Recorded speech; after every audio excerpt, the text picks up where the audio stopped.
Yo, what is up, guys? I'm going to be going over UFC Fight Night, Bautista versus Oliveira. Let's get right into it. This card is decent for a fight night. I cannot complain. The prelims are kind of mid, but main card is good. I'm pretty impressed by the UFC. So I'm going to go right into the main event. Mario Bautista versus Vinicius Oliveira. This one is super interesting. Two great guys at near the top of the division, but you know, I think Bautista's that level above. I'm not gonna lie. I do not think that Oliveira has the skills to beat Mario Bautista. He's super wild. He has aura, bro. I'm not gonna lie. Like, look at him. He's trained. He's going Super Saiyan. I don't know what's up with that blonde goatee thing, but man, he's tweaking out. But I don't know if you guys seen. He's cutting down from like 180, 185, which is crazy. But I just feel as if Bautista's better pretty much everywhere. Like, I think maybe Oliveira has better control on the ground, but I don't think it's enough to where he'll be able to control him the whole fight and dominate him. I think, you know, he needs a knockout in maybe the first round or two if he wants to win this. I think the odds are crazy close, like minus 175. Bet on Bautista. I'm telling you, Bautista will win this. He's just going to be better all around. And, his boxing is clean. Kicks are good.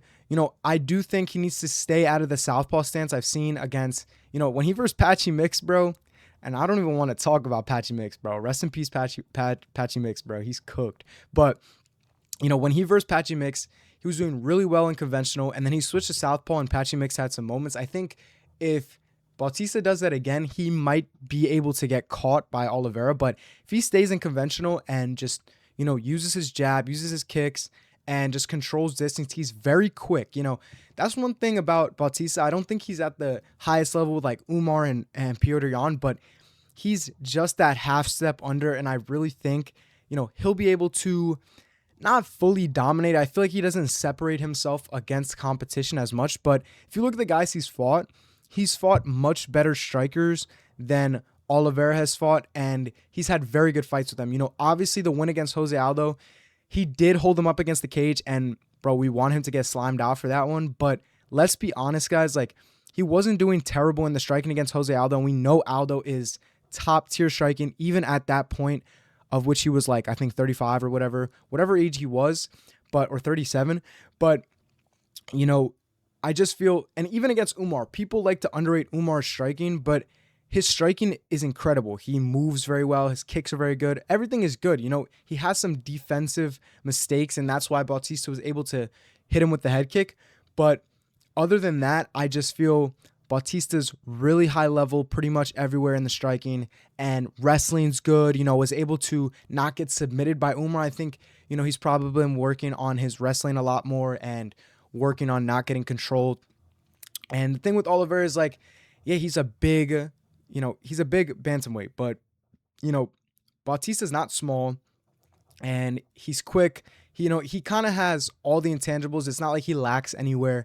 I feel like he's a well-rounded guy and he doesn't have any holes. So that's problematic for Oliveira, and I feel like Bautista's style is great for going 5 rounds. I think he can tone down his pace whenever he wants to. I think he'll control this fight and dictate it a little bit more. Maybe in round 1 or 2, Bautista will be able to, Oliveira will be able to, pressure him and really put the pace on him. But I think after those, the first round or two, Bautista's going to be able to control it, move around very well. I think he moves better than Oliveira in, a traditional boxing stance, and he'll be able to just use that and find the victory. I feel like this is crazy odds. I feel like Bautista should be at least like minus 275, minus 300 favorite. But bro, I'm not gonna lie, bet on Bautista. Like, this is like kind of clear to me. Like Oliveira, he looks lackluster against a lot of opponents. Like I feel like against Kyler Phillips, like kind of crazy that he couldn't finish him, because Kyler Phillips has one round in him where he moves very, very well, and then after that he gasses and just performs like shit. So, I'm gonna pick Bautista. I could see by decision, but I could also see him just withering at, Oliveira and find him in the late rounds, even though Bautista is not a finisher. But yeah, I'm gonna just pick Bautista. I would pick Bautista money line, but I'm gonna pick him by decision. Easy pick for me. On to the next one. Amir Albazi versus Koji Hariguchi. Bro, this fight is actually pretty good. I'm not gonna lie, it's pretty good. And I'm super interested to see who's gonna take this one. I really do think Horiguchi's gonna take it. He is so quick, it's unbelievable.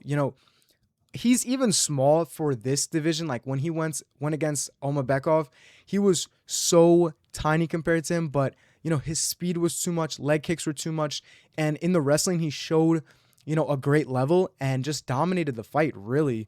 And super impressed with him. We love these guys from Japan and flyweight, bro.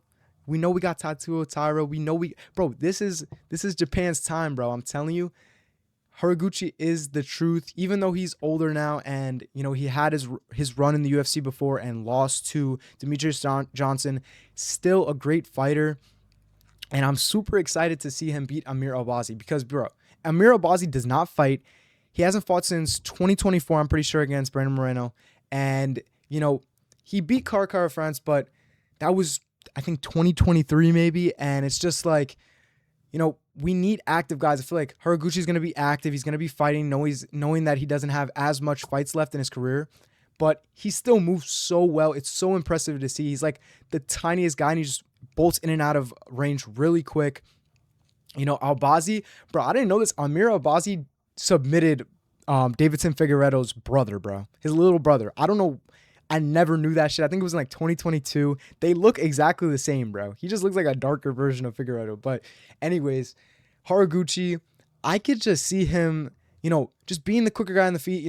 Albazi's game on the feet is not terrible. Like he was standing in there with Moreno and, landing some good shots. Obviously, Moreno won it on the feet, but it's not like he's some scrub on the feet. And I think he'll be able to hold his own for a little bit. But I think, Horiguchi's speed is just the one thing I look at and I'm like, damn, like this is, Albazi's a little too technical sometimes where he doesn't open up and try to, land damage and things like that. I think Horiguchi will be able to use the leg kicks. I feel like Albazi doesn't really move too well. I feel he's too stationary and is too patient. I think Horiguchi will work, some good leg kicks and, be able to neutralize the wrestling of Albazi. I think even Horiguchi could find some wrestling moments where he finds some damage. I think he's a little bit more of a proactive wrestler than Albazi. I think Albazi's control is great, but Horiguchi could submit you. He could ground and pound you, anything like that.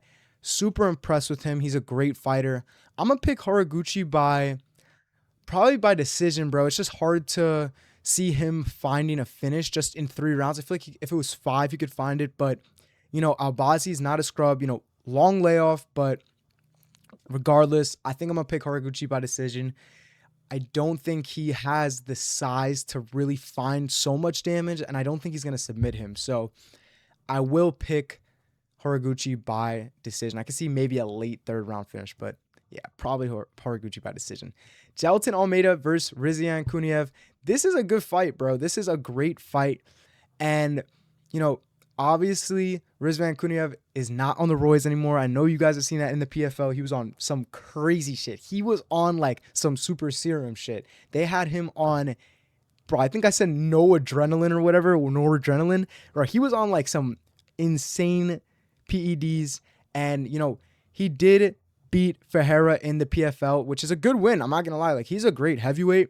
But, looked good against Blades. He got controlled a little bit. I do think that Rizwan won that fight. I feel like by the damage criteria, he was landing some great 2s over top and just finding good shots in general. Like, and his wrestling is not bad. It's not like he's going to get just fully controlled. Like, I feel like Almeida's definitely the best grappler in this division, I would say, but it's definitely going to be interesting. I feel like Almeida's a better wrestler and a little bit of quicker wrestler than Blades, and I think he could find some good takedowns and control in this fight, especially it being 3 rounds. I think Almeida could take this one. I really do, because Rizwan Kuniev is not the same as he was. I feel like after the PEDs, bro, he's been cooked.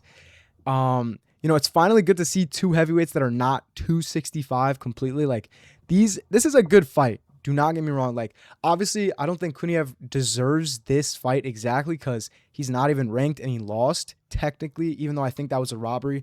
But, Almeida is a tough challenge. Almeida's striking is getting better as he's, been in the UFC for longer. And, wrestling is obviously great. I think he could, control him for 3 rounds, and I think he could find the victory, by control time, just like how Kuniev lost the last one. But I wouldn't be surprised over, a KO victory, a 2 over the top. That would be very bad for Almeida, because Almeida, really could have won that fight against Volkov. I feel like both of these guys kind of got robbed in their last fights, and that would have been setting up Almeida for the title fight.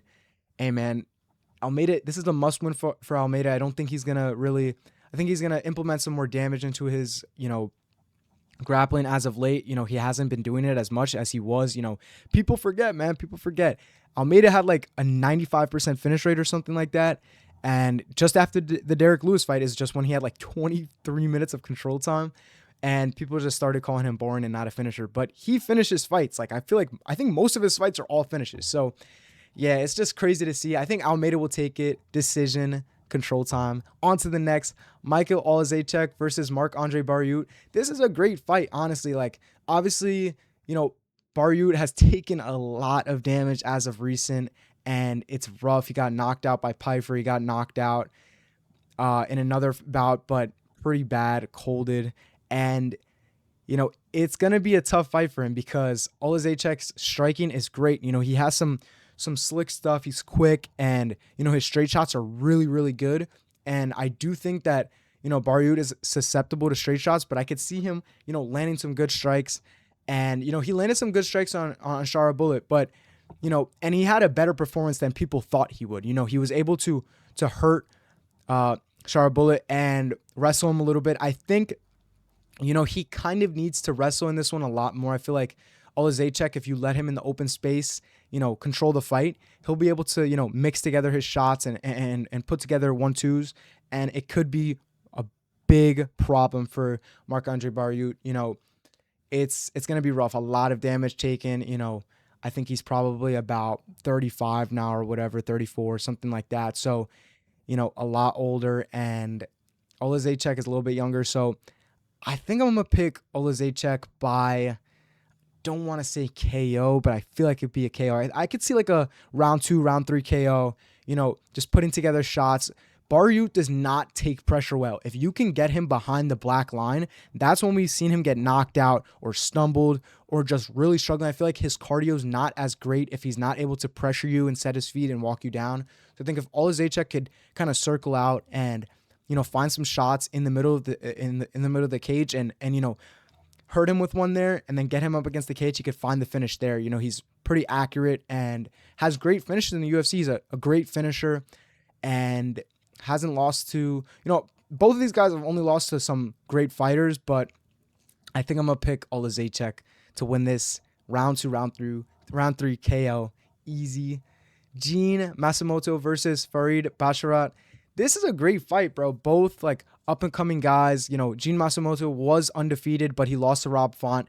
And, that fight showed us a good amount of what you could beat him with. He's a quick guy and he has some great grappling, great leg kicks, but I feel like he lacks in the boxing a little bit, and the pressure is a lot for him. He's not too small for the division or whatever. He's a decently sized person for 135, but I feel like if he versus a guy who's a little bit bigger and is able to impose the boxing, it could be problematic for him. Even though Basharat's boxing is not the best, I feel like he does have the advantage there. Matsumoto has the advantage in the kicks, and I think jiu-jitsu Matsumoto has, but wrestling Basharat has. So it's kind of even in what regards they have, but I really do think that, Basharat being a little bit bigger, if he could pressure Gene Matsumoto, it could be very problematic for him. I have seen that, Basharat is susceptible to low kicks in his last fight. He didn't take them too well, even though he was winning the fight. And it'll be interesting. I don't think either of these guys handle pressure very well at all. If they're getting pressured up against the cage a little bit, it could be problematic. It's whoever's really going to pressure and, take the initiative in this fight. I really think that's who's going to win. And, if Basharat can just find some control time and, find the boxing shots over the top, I feel like the straight shots work really well against Gene Matsumoto. Rob Font bloodied him up and found some great shots. So I think I'm going to pick Basharat by decision. Both of the guys are low-key decision merchants in the UFC. I think past 3 fights, both of them have had decisions. And, Yeah, it's been rough, but yeah, I'm gonna pick Basharat by decision. Easy pick. Dustin Jacoby versus Julius Walker, bro. Dude, this shit is cooked. I don't even know who I'm gonna pick in this one. I could see I could see Julius Walker winning this one, but Dustin Jacoby's not terrible, bro. I'm gonna just pick Julius Walker. I'm not even gonna go into this fight. That's mid too, and I'm gonna pick Alex Moreno in this one. I feel like Daniel Doncheco is trash as well. Like even all these fights in the prelims, Basharat's brother is fighting. I'm gonna pick Basharat, bro. You're cooked. You don't even have a picture, bro. You don't have a picture. Nah, bro. What the? Yeah, well, we're not even gonna talk about that. All right, and we have the Joker on this fight card, bro. Get her out of the UFC, bro. Get her out of the UFC. I know she beat I think she beat Shevchenko in kickboxing or something like that, or Muay Thai, but yeah, I mean, I think she'll win this one. I think she'll have the striking advantage as long as she doesn't get wrestled. But I mean, other than that, there's not much to go over. Like the main card was good. And, I think it'll be an entertaining night of fights. I feel like the prelims will be kind of lackluster. Not to say, bro, but there's 3 WMMA fights, bro. That's all I have to say. They spoiled us on the last one with no WMMA fights, bro. I love the women, but hey, man, we need like Shevchenko to fight or something. Even she's boring, bro. So, hey, man, that's it. I hope you guys enjoyed the picks. I hope you guys enjoyed the video. I will see you next time with my reactions. Peace.